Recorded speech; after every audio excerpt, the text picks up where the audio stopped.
The story of Wilhelm Tell from the Mississippi Arts Commission, narrated by Count Dooku. The people of Switzerland were not always free and happy as they are today. Many years ago, a proud tyrant, whose name was Gessler, ruled over them and made their lot a bitter one indeed. One day, a man called Wilhelm Tell came riding into the village of Altdorf with his little son by his side. He came from the nearby town of Burglen, and was reputed to be the best crossbowman and the best handler of a bow in the region. This tyrant set up a tall pole in the public square, and put his own cap on top of it, and then he gave orders that every man who came into the town should bow down before it. But there was one man, named Wilhelm Tell, who would not do this. He stood up straight with folded arms, and laughed at the swinging cap. He would not bow down to Gessler himself. When Gessler heard of this, he was very angry. He was afraid that other men would disobey, and that soon the whole country would rebel against him. He did not want this to happen. He wanted the townspeople to always show their respect to him. So he made up his mind to punish the bold man in front of all the townspeople to show that this disrespect would not be tolerated. Wilhelm Tell's home was among the mountains, and he was a famous hunter. No one in all the land could shoot with bow and arrows so well as he. Gessler knew this, and so he thought of a cruel plan to make the hunter's own skill bring him to grief. If Wilhelm Tell is such the great hunter in all the land, he should be able to prove his greatness under any circumstance.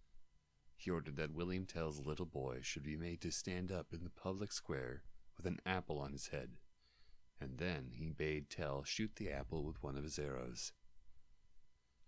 Tell begged the tyrant not to have him make this test of skill. What if the boy should move? What if the bowman's hand should tremble? What if the arrow should not carry true? "Will you make me kill my boy?" he said. "Say no more," said Gessler. "You must hit the apple with your one arrow. If you fail, my soldiers shall kill the boy before your eyes." Then, without another word, Tell fitted the arrow to his bow. He took aim and let it fly. The boy stood firm and still. He was not afraid, for he had all faith in his father's skill. The arrow whistled through the air. It struck the apple fairly in the center and carried it away. As Tell was turning away from the place, an arrow which he had hidden under his coat dropped to the ground. "Fellow," cried Gessler, "what mean you with this second arrow?" "Tyrant," was Tell's proud answer, "this arrow was for your heart if I had hurt my child." Gessler's face darkened with anger. Then he said, "Indeed? So long as you are at liberty, I am at risk. I will spare your life, but you shall spend what is left of it in the prison across the lake. Guards, seize him!" The guards and Gessler tried to put him in prison on a deserted island, but Wilhelm escaped while being transported. He then killed the evil tyrant.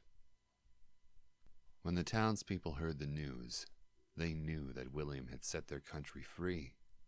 Wilhelm Tell had indeed freed the people of Switzerland from their oppressor, and townspeople hailed him as a hero. After the people had been freed, some of the townspeople wanted to make him king. Wilhelm refused the offer, however. He never would want to live the lavish life of a king, so he returned to his peaceful cottage in the mountains. Small blooper here. Not sure if you want to hear it or not, but here you go. Tell fitted the arrow to his bow. He took aim and let it fly. The bud